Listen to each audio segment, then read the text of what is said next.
Saudara observasi, saudara merencanakan, saudara bertindak bersama Tuhan, kau pasti diberkati. Tapi jangan cuma sampai diberkati. Ketika kau diberkati, manage berkat itu dengan baik.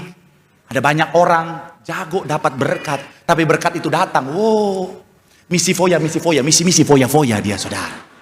Darah Yesus, hehehe. Akhirnya apa? Habis. Saya mau bilang saudara, hati-hati. Hargai berkat Tuhan, amin. Berkat Tuhan gak pernah kurang, amin. Tapi seringkali rasa kurang gara-gara kitanya foya-foya.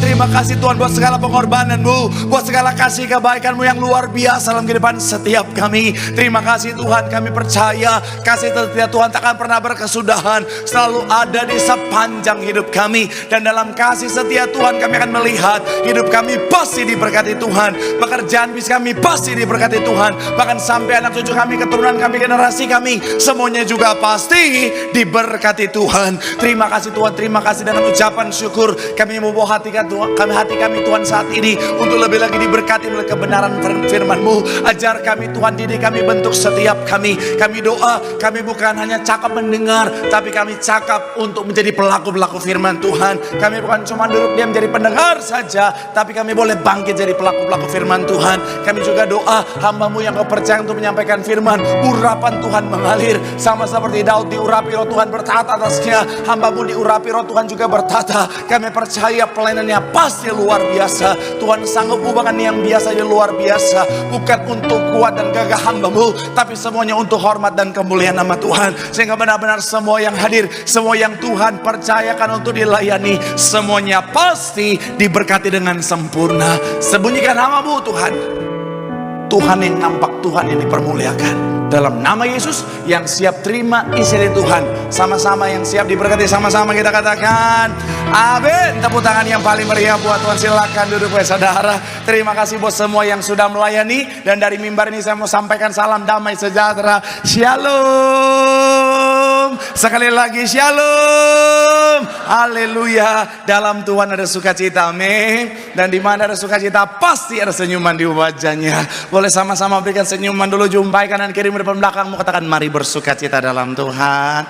Minimal 2-3 orang kiri kanan depan belakangmu dengan senyuman yang paling manis, katakan mari bersukacita dalam Tuhan. Haleluya, haleluya, haleluya. Senang bisa jumpa saudara. Saya melihat semangat yang baru saudara. Saya melihat tahun baru, semangat yang baru. Saya mau bilang saudara, orang-orang yang semangat sama Tuhan, setia sama Tuhan, janji Tuhan, hidupnya anak cucunya pasti diberkati Tuhan. Tepuk tangan yang paling meriah buat Tuhan. Sama-sama bilang sama saya, aku pasti diberkati Tuhan. Anak cucuku pasti diberkati Tuhan. Bilang kanan kirimu, kamu juga pasti diberkati Tuhan. Bilang sama yang ngomong semangat. Bilang sama yang ngomong senyumnya mana. Bilang sama yang ngomong mata genitnya mana. Tepuk tangan dulu yang paling meriah buat Allah kita yang luar biasa. Haleluya. Yuk langsung saya saudara yang bawa Alkitab, kita mau angkat Alkitab kita. Alkitab juga boleh, Alkitab juga boleh. Yang gak bawa Alkitab angkat tangan juga boleh. Sama-sama dengan iman percaya, sama-sama kita katakan dalam nama Tuhan Yesus, aku percaya Alkitab ini adalah firman Tuhan. Setiap kata kalimatnya sanggup memberkati aku. Dan hari ini aku pasti diubahkan, aku pasti dipulihkan. Dalam nama Tuhan ini sama-sama kita katakan. Kejadian 41, 33 sampai 36. Saya baca 33, saudara 34 gantian. 36 kita akan baca sama-sama. Kejadian pasal yang ke-41.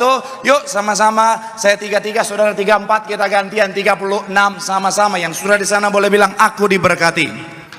Demikian ayat 33. Oleh sebab itu baiklah Tuan ke Firaun mencari seorang yang berakal budi dan bijaksana dan mengangkatnya menjadi kuasa atas tanah Mesir. 34 silakan. Modal layar semua ketahuan. Ayo multimedia tolong bantu. Yuk 34 silakan. Ayat 34, 35. Mereka harus mengumpulkan segala bahan makanan dalam tahun-tahun baik yang akan datang ini, dan di bawah kuasa Tuhan ke Firaun menimbun gandum di kota-kota sebagai bahan makanan serta menyimpannya. 36 sama-sama. 3. Iya. Demikianlah segala bahan makanan ini menjadi apa? Dalam ke-7 tahun kelaparan yang akan apa? di tanah Mesir supaya negeri ini jangan apa? Sama-sama bilang sama saya tahun kelaparan. Sama-sama bilang sama saya tahun kekurangan. Sama-sama bilang sama saya resesi. Amin. Nah, setiap orang pasti mau yang terbaik. Amin. Saya percaya setiap kita, apapun latar belakang kita, berapapun usia kita punya kesamaan apa? Kita mau yang terbaik menjadi bagian setiap kita. Tapi begini saudara, bicara tentang yang terbaik, seringkali dari perspektif kita terbaik, belum tentu dari perspektif Tuhan punya perspektif yang sama dengan kita. Contoh sederhana, kalau kita bicara tentang yang terbaik, seringkali kita korelasikan dengan apa? Kenyamanan, hal yang indah, hal yang mudah dan lain sebagainya. Tapi seringkali dari perspektif Tuhan, kalau full kenyamanan, kalau semuanya serba mudah, akan ada bahaya di sana. Ada banyak anak Tuhan imannya nggak bertumbuh. Ada banyak anak Tuhan akhirnya jadi mentalitas lemah. Akhirnya apa? Seringkali dalam konteks kebaikan Tuhan bisa izinkan masalah, tantangan, persoalan kehidupan, termasuk bicara tentang apa saudara? Masa-masa sukar saudara. Nah, makanya dalam Roma 8 ayat 28 boleh munculkan, kita bisa lihat sama-sama dikatakan apa? Kita tahu sekarang bahwa apa? Allah turut bekerja dalam, tidak dikatakan di sana dalam hal yang baik saja, dalam hal yang nyaman saja, dalam hal yang indah dan mudah saja, tetapi dalam segala sesuatu, artinya termasuk masa-masa yang berat, termasuk masa-masa yang sulit, tetapi tujuannya untuk mendatangkan.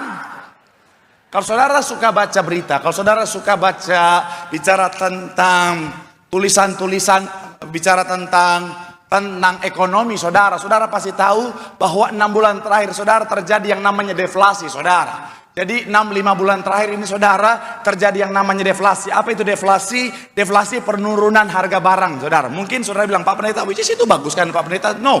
Ternyata kalau terjadi penurunan harga barang saudara, dan akhirnya apa? Ini bisa berpengaruh pada apa? Bisa berpengaruh pada jumlah tenaga kerja, bisa berpengaruh pada perputaran bisnis, bisa berpengaruh pada perputaran uang, dan akhirnya apa saudara? Singkat cerita saudara, akhirnya bisa berpotensi resesi ekonomi saudara. Kemarin saya diundang oleh Transcorp untuk khotbah di sana. Kemudian Pak Hairul Tanjung, saudara pasti tahu, seorang bisnismen yang sangat kawakan. Saudara, dia bilang begini dalam obrolan di sana. Saudara bilang bahwa masuk tahun yang baru 2025, dari prediksi dia, dari pandangan dia, itu bicara tentang tahun yang mungkin tidak mudah, bahkan bicara tentang tahun yang sulit, saudara. Artinya apa? Mendukung tentang apa yang sudah disampaikan banyak pakar ekonomi, bahwa bisa terjadi yang namanya resesi. Saya mau bilang saudara, kita tolak resesi, katakan amin. Kita tolak krisis moneter, katakan amin.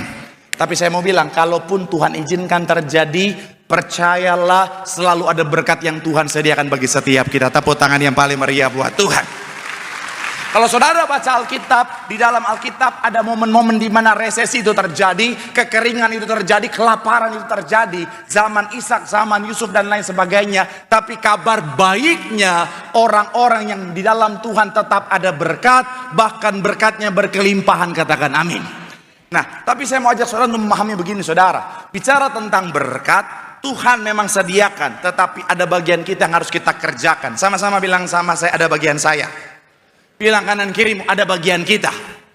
Dan itu yang sama-sama kita akan bahas dalam judul khotbah, kelimpahan di tengah kekurangan. Sama-sama bilang sama saya, kelimpahan. Sama-sama bilang sama saya, di tengah kekurangan.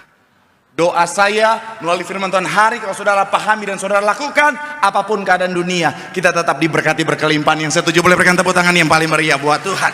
Haleluya. So, apa kunci kelimpahan di tengah kekurangan? Yang pertama saya mencatat observasi atau pengamatan. Sama-sama bilang sama saya, observasi. Sama-sama bilang sama saya, pengamatan. Sama-sama bilang sama saya, melihat-lihat. Coba kita lihat ayat 46 saudara. Kejadian 41 ayat 46, sama-sama kita baca. Yang sudah di sana boleh bilang, aku diberkati. 3, ya, Yusuf. Maka pergilah Yusuf dari depan Firaun. Lalu,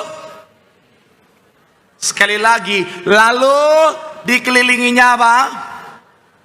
Sama-sama bilang sama saya, Yusuf keliling. Sama-sama bilang sama saya, Yusuf observasi. Amin.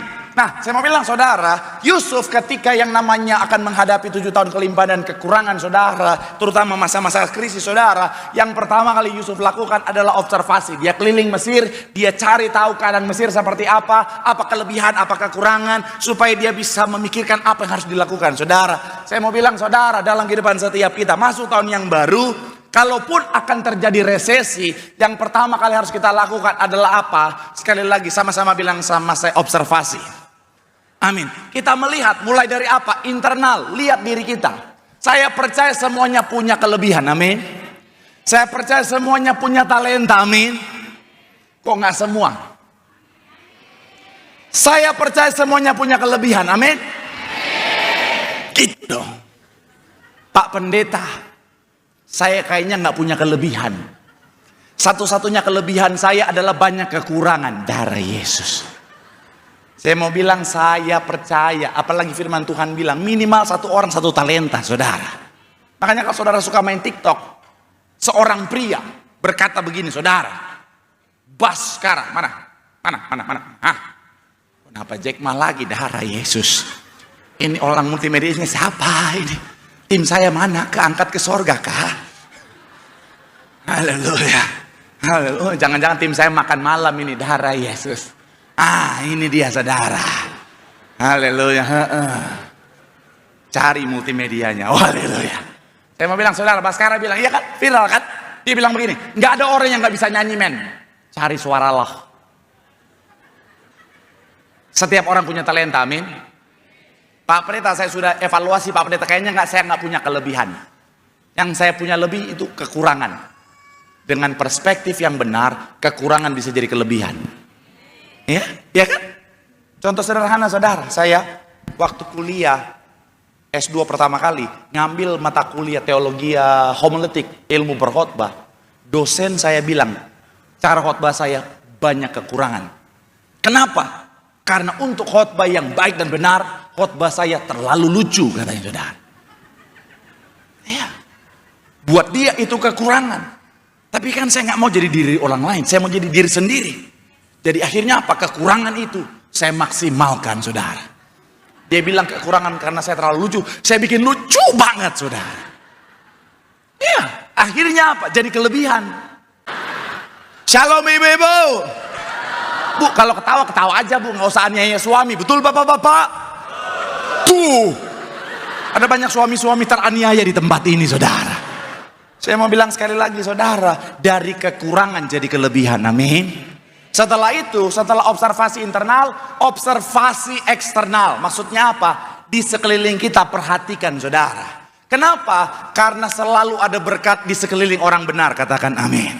Saya mau bilang saudara, tugas kita melihat masuk tahun yang baru, mulai lihat di sekeliling kita. Ada potensi berkat apa yang Tuhan sudah sediakan di sekeliling kita, saudara. Apalagi saudara yang baru mulai berkarir, baru mulai mencari kehidupan. Belajar dari Om Jack Ma, dia bilang begini, saudara. Nah, Jack Ma bilang begini, saudara, kalau saudara di bawah 20 tahun, udah, jadilah siswa yang baik, belajar aja. Shalom anak muda di bawah 20 tahun. Belajar, nggak usah pacar-pacaran. Betul orang tua? Jangan masih sekolah, masih ingusan. Udah cinta-cintaan. Aku nggak bisa hidup tanpa dia. Belajar. Nah, kalau sudah, iya, anak-anak zaman sekarang bikin pendeta emosi. Masih kecil, masih SD, udah panggil ayah bunda. Kalau berantem, kamu tuh bisa dewasa gak sih?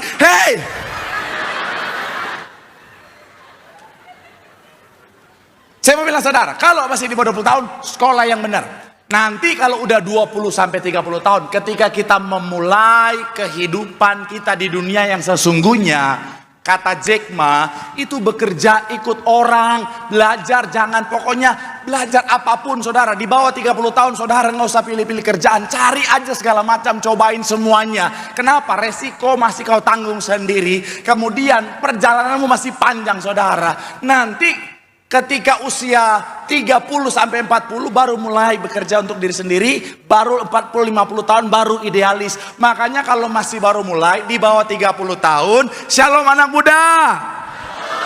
Jangan dulu idealis. Nggak ada yang amin kan? Memang ada banyak anak muda zaman sekarang terlalu idealis. Kerja dikit, aku tuh nggak bisa kerja ini. Baru mulai karir dikit, ini tuh bukan passion aku. Hei, nggak ada passion, nggak usah.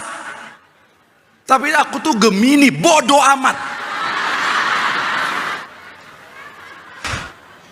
Sorry emosi, saya emosi banget ini. Ada banyak anak tuh zaman sekarang, anak muda zaman sekarang kerja dikit langsung milih. Aku nggak bisa, aku tuh nggak bisa. Bisa. Tuhan kasih kita kemampuan untuk lakukan apa saja, amin. Kau bisa, yang penting mau kerja, yang penting mau lakukan, saudara. Nggak usah, tapi aku tuh introvert, aku tuh nggak bisa. Saya ngomong gini karena saya sudah ngalamin. Saya orangnya pemalu, saudara. Cius. Dari tadi pagi tuh kalau ngomong ini nggak ada yang percaya gitu, saudara. Memang sekarang udah malu-maluin, tapi percayalah. Saya dulu tuh pemalu banget. Saya tuh introvert banget, saudara. Iya. Tapi ketika nyampe Jakarta, saya observasi maunya jadi artis. Yang ada jadi sales.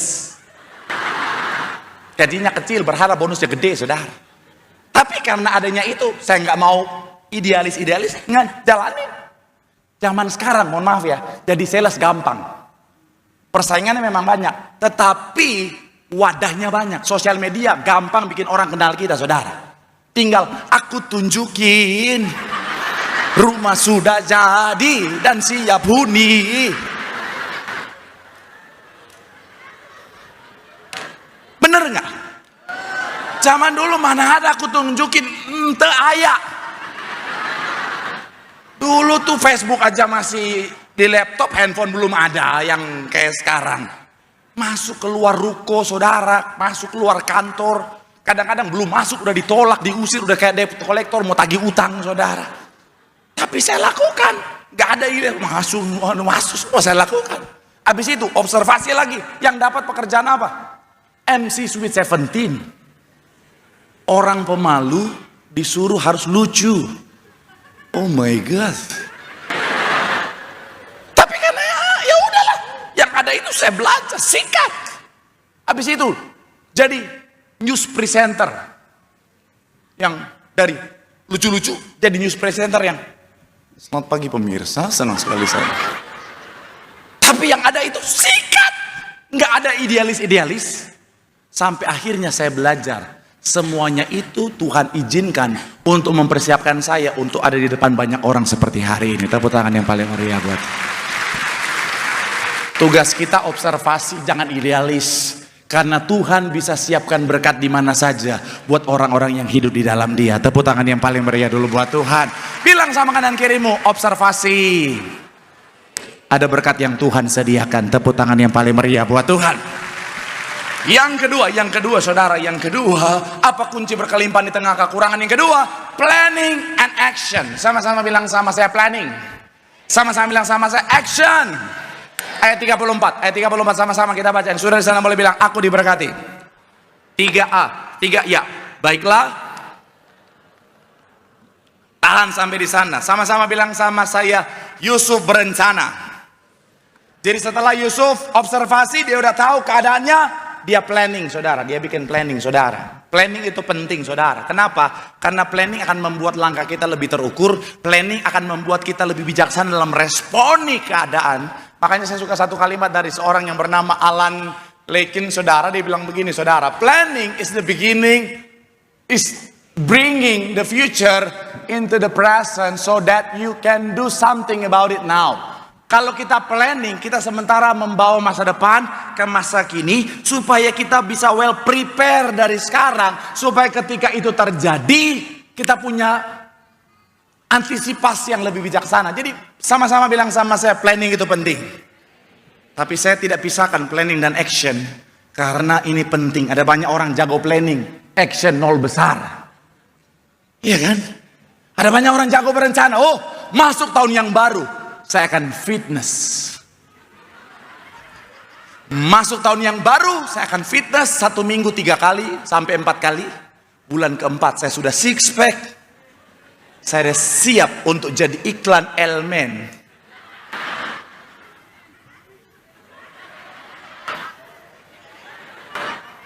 Tapi actionnya nol besar.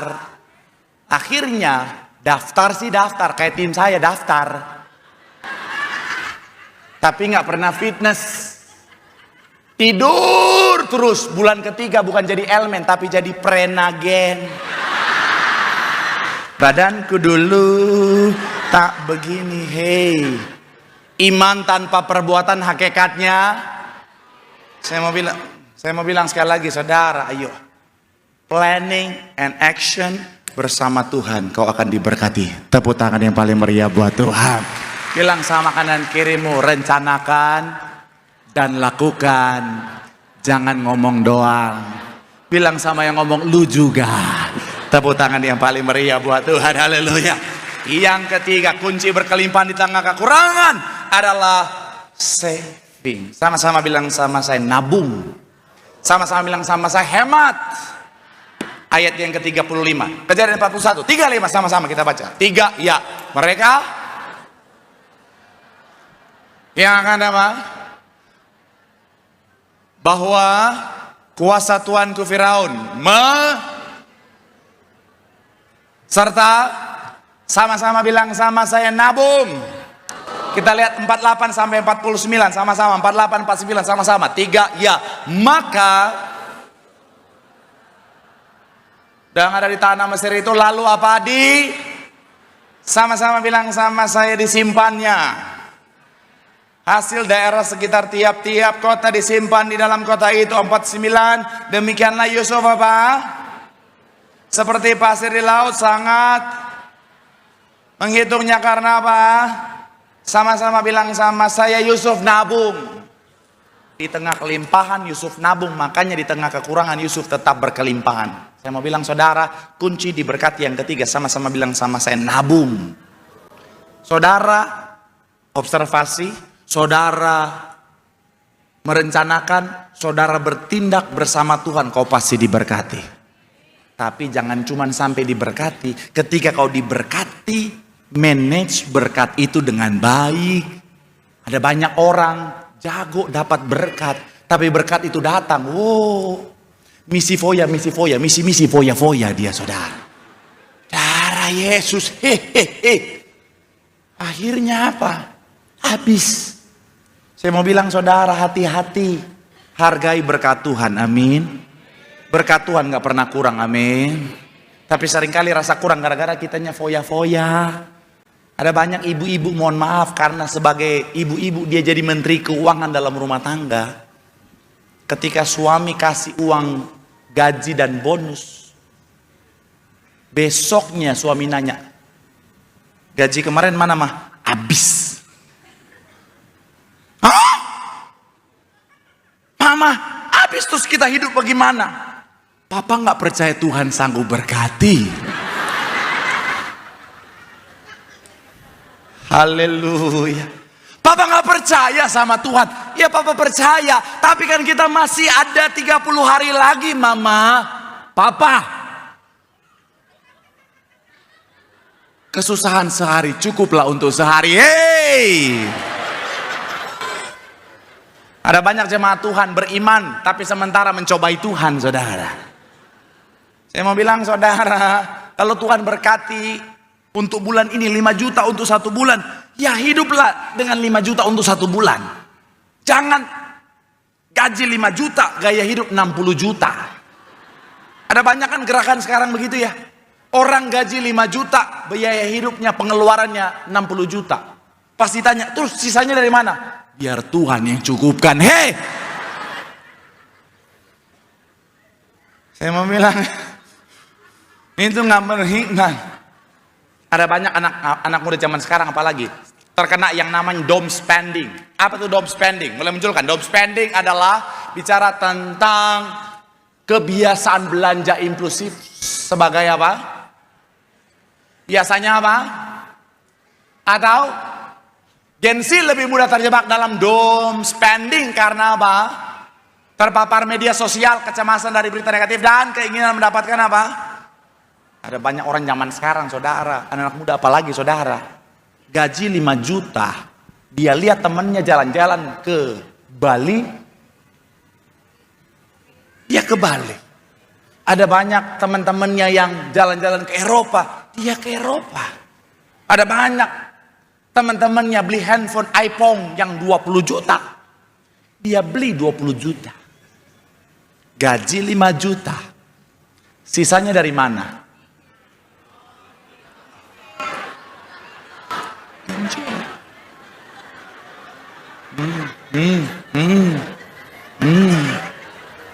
Akhirnya ditelepon.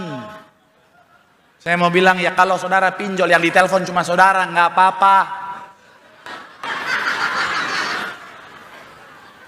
Saudara pinjol, pendeta juga ditelepon. Shalom Pak Pendeta, shalom Pak Marcel. Iya betul. Bapak kenal ini? Oh iya, itu jemaat saya. Nama Bapak dijaminkan sebagai penjamin pinjaman.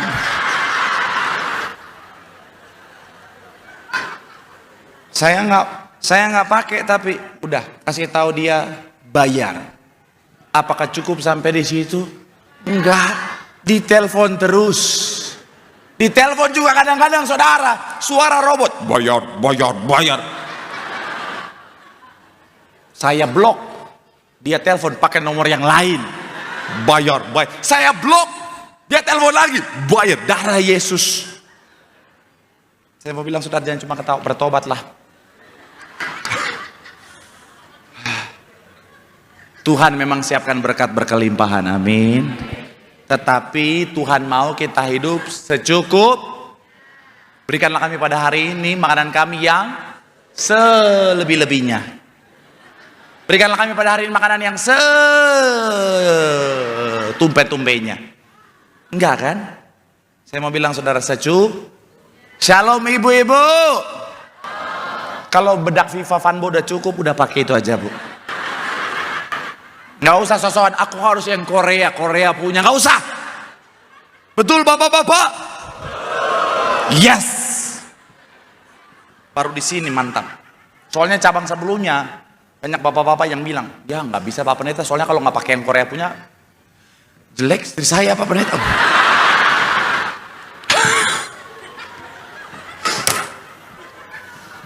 Ya. Shalom bapak-bapak. Suka olahraga itu baik. Tapi kalau cukup sepeda yang 3 juta, 3 juta aja Pak. Nggak usah maksain sepeda yang 70 juta, padahal gajimu 7 juta Pak. Betul ibu-ibu? Pak, tapi udah terlanjur beli, ya udah nggak apa-apa. Yang penting jujur sama istri. Jangan kau beli 70 juta, akhirnya kau bilang sama istri, 5 juta. Ada kan ceritanya temannya datang, sepeda bagus, iya suami baru beli tapi jarang dipakai. Gue beli aja kalau gitu. Berapa? 7 juta mau? Gaskan. Istrinya pikir belinya 5 juta, bayar 7 juta. Untung gede. Suaminya pulang, mah sepeda papa mana? Mama untung gede Pak. Mama jual 7 juta. Udah. Mama 5 juta, papa 2 jutanya darahnya. Di pojok suaminya stroke ringan. Saya mau bilang, saudara, secukupnya lah, amin. Menabung adalah bagian wujud nyata kita menghargai berkat Tuhan, amin. Bilang sama kanan kirimu, nabung. Bilang sama yang ngomong, jangan boros. Tepuk tangan yang paling meriah. Yang terakhir, imam musik boleh siap-siap maju ke depan. Yang terakhir, saudara, kunci diberkati berkelimpahan di tengah kekurangan. Yang terakhir, berbagi. Sama-sama bilang, sama saya berbagi. Sama-sama bilang, sama saya menjadi berkat. Kita lihat ayat kita, saudara, yang kita lihat di dalam ayat 15 sampai 17 dalam Kejadian 47. 3, ya, setelah dan di tanah Kanaan datanglah apa? Berilah makanan kepada kami. Mengapa? Sebab tidak ada apa? Ayat 16. Jawab Yusuf, jika tidak ada lagi uang, berikanlah apa? Sebagai ayat 17, lalu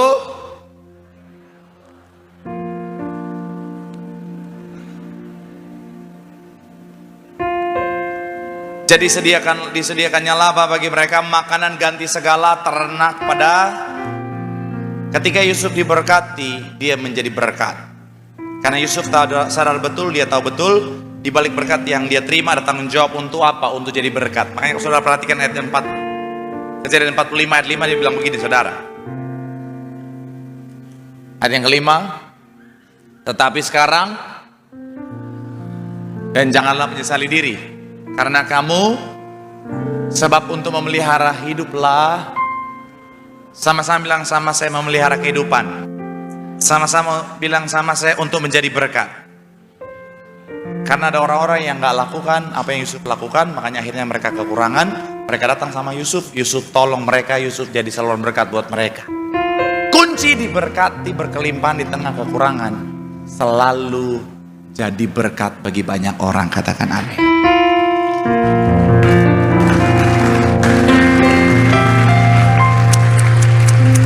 Dari semua cabang cuma di sini yang tepuk tangan pada saat bagian itu. Kebanyakan diem, nggak bisa dong Pak Pendeta. Logikanya kan lagi dalam kekurangan. Kalau kita berbagi, habis dong Pak Pendeta. Itu konsepnya orang dunia. Konsep kerajaan sorga, ketika saudara diberkati menjadi saluran berkat, urusannya sama Tuhan. Makanya Tuhan akan terus berkati, supaya saudara bisa terus jadi saluran berkat. Salah satu kunci gereja ini kenapa diberkati, karena gembala sidang dari dulu saudara selalu jadi saluran berkat bagi banyak orang. Masuk keluar kampung, bagi-bagi obat, gratis cuma-cuma. Tolong orang sana sini. Makanya diberkati Tuhan, hidup mereka diberkati, pelayanan mereka diberkati. Karena konsep kerajaan sorga, ketika kita menjadi saluran berkat, kita sementara menghubungkan lumbung kita dengan lumbung kerajaan sorga yang berkelimpahan itu. Saudara pernah lihat kan orang yang suka berbagi berkat, kayaknya hidupnya diberkati terus. Pernah lihat kan? Yang orang yang suka dia selalu berkat, memberkati sana sini, kayaknya berkatnya ada terus gitu saudara. Tapi ada orang yang pelit, ada sih berkatnya, tapi kayaknya tersiksa gitu hidupnya. Iya ya, dikit-dikit ngomong kekurangan, terus. Karena memang ada berkatnya, tapi Tuhan gak berkati lebih. Kenapa? Buat apa? Dia gak jadi saluran berkat. Tapi orang yang jadi saluran berkat justru Tuhan berkati terus, bahkan berkelimpahan. Supaya apa? Melalui kelimpahannya orang-orang di sekitarnya diberkati Tuhan, nama Tuhan dipermuliakan. Jadi makanya saya mau bilang, saudara kalau diberkati udahlah. Jadi selalu berkat. Jangan pelit-pelit. Makanya suami-suami jangan pelit-pelit sama istri. Betul ibu-ibu? Istri-istri juga jangan pelit sama suami. Betul bapak-bapak?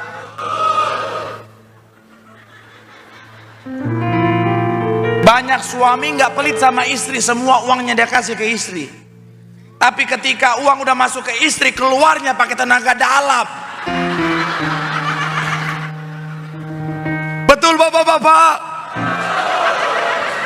Banyak suami-suami menderita di sini.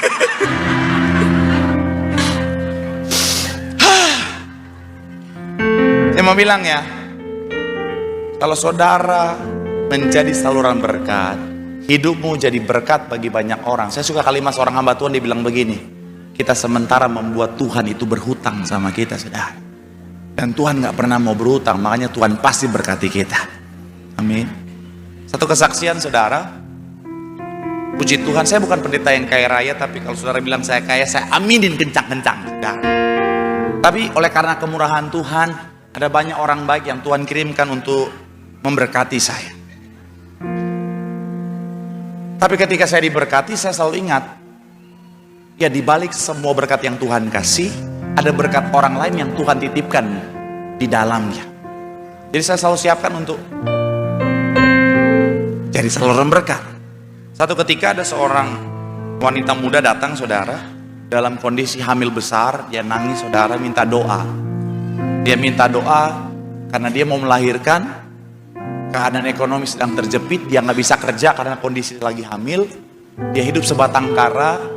Saya nggak mau nanya di mana suaminya, tapi yang dia cerita adalah dia punya orang tua, ada mama dan abangnya, tapi jauh di Sumatera Utara, kurang lebih 6 jam dari kota Medan, saudara. Minta doa supaya Tuhan tolong dia. Ketika saya berdoa buat dia, Tuhan taruh di hati, berkati orang ini, berkati dia. Singkat cerita, selesai doa, saya bilang sama tim saya, tolong kalian urus semuanya supaya nanti semua bisa aman dan orang tuanya bisa ada di sini nemenin dia. Beberapa hari tim saya urus. Singkat cerita, saya dikirimin foto, dia udah ada di Jakarta, semua udah urus dengan baik. Puji Tuhan, anaknya sudah lahir dalam keadaan sehat, saudara. Tapi yang menarik, 3 hari setelah itu, saudara, saya pelayanan di sebuah daerah. Saya dipanggil sama ketua panitianya, bilang, Pak Pendeta, Pak Gubernur diberkati dengan pelayanan Pak Pendeta. Padahal gubernurnya bukan Kristen, tapi dia diberkati katanya. Terus ketua panitia bilang, Pak, ini ada titipan dari Pak Gubernur. Ketika saya lihat, itu jauh berlipat kali ganda dari apa yang saya tabur. Tepuk tangan yang paling meriah. Tuhan gak pernah berhutang, saudara. Jadilah saluran berkat, tapi tentunya tetap bijaksana. Kalau saudara baca selanjutnya, Yusuf menjadi saluran berkat dengan cara yang bijaksana. Dia seakan-akan, kalau saudara baca, seakan-akan memanfaatkan keadaan, tapi no. Dia memberkati tetapi dengan cara yang bijaksana. Makanya ayat terakhir kita baca, saudara, 23-25 bilang begini, saudara. Berkatalah Yusuf kepada rakyat itu, pada hari ini aku apa? Dan tanahmu untuk Firaun. Inilah supaya kamu dapat apa? Menabur di tanah itu. Ayat selanjutnya, mengenai hasilnya, kamu harus berikan 1/5 dan menjadi makanan kamu dan mereka yang ada di rumahmu, dan menjadi makanan. Dia udah beli ini semuanya dengan harga yang fair. Tapi yang menarik, dia nggak kuasain semuanya. Dia suruh mereka untuk join sama dia. Kemudian dia cuma ambil 20%, 80% hasilnya dia kembalikan untuk jadi berkat buat orang-orang ini. Makanya ayat terakhirnya dikatakan begini, saudara. Lalu berkatalah mereka, engkau telah memelihara hidup kami. Yusuf, gambar terakhir, pernah di posisi yang nyaman. Dia pernah jadi budak. Dia pernah diangkat jadi tuan rumah di rumah Potifar. Dia pernah jatuh lagi jadi penjara. Di penjara jadi tawanan. Kemudian naik jadi pemimpin besar di Mesir, saudara. Makanya dia ngerti tentang mindset orang-orang yang ada di bawah. Saya mau bilang, saudara, ketika kita menjadi saluran berkat, pastikan kita pakai hikmat. Karena kadang-kadang ada orang yang kalau kita berkati, begitu saja bisa membahayakan mentalitasnya, saudara. Jadi begini, ada orang yang layak kita kasih ikan, ada orang yang jangan kasih ikan tetapi kasih pancingan dan juga bimbingan, saudara. Karena ada orang-orang yang, mohon maaf, saya bukan bicara tentang keuangan, artinya jumlah kekayaan, tetapi mentalitasnya, mentalitas miskin, saudara. Saya pernah sangat miskin, tapi saya menjaga mentalitas saya, jangan punya mentalitas miskin. Karena sekaya apapun kita, kalau mentalitas kita miskin, bisa jatuh miskin. Tapi anak Tuhan gak boleh punya mentalitas miskin, karena kita anak kerajaan sorga. Mentalitas kita harus mentalitas anak raja, katakan amin. Saudara boleh cek teman-teman saya, semiskin-miskinnya saya gak pernah minta-minta. Sampai hari ini saya nggak pernah pinjam-pinjam, apalagi pinjam uang sama orang, saudara. Mendingan saya kelaparan daripada saya pinjam-pinjam. Mendingan saya kelaparan daripada saya minta-minta. Even teman saya lagi makan, saya lapar banget nih, saudara. Saya nggak minta karena tangan di atas jauh lebih mulia daripada tangan di bawah.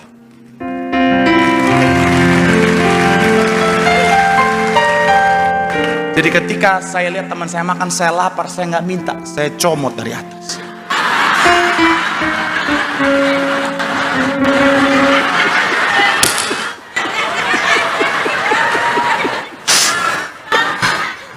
Nyesel gua tepuk tangan, Pak Pendeta. Aduh.